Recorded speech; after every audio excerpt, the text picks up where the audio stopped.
প্ৰথম বৌদ্ধ মহাসভা ক'ত অনুষ্ঠিত হৈছিল?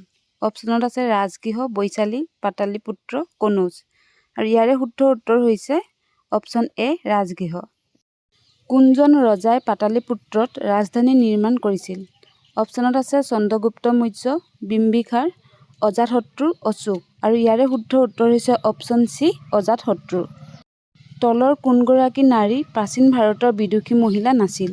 অপশ্যনত আছে গাৰ্গী, মৈত্ৰেয়ী, কাত্যায়নী, বিজয়লক্ষ্মী। ইয়াৰ শুদ্ধ উত্তৰ হৈছে অপশ্যন ডি বিজয়লক্ষ্মী। আৰ্যসকল প্ৰথম ভাৰতলৈ আহোঁতে তলৰ কোনটো শ্ৰেণী বৃত্তিধাৰী লোক নাছিল? অপশ্যনত আছে যুঁজাৰু, পুৰোহিত, উৎপাদনকাৰী, ব্যৱসায়ী। আৰু ইয়াৰে শুদ্ধ উত্তৰ হৈছে অপশ্যন ডি ব্যৱসায়ী। বুদ্ধচৰিত নামৰ গ্ৰন্থখন কোনে ৰচনা কৰিছিল?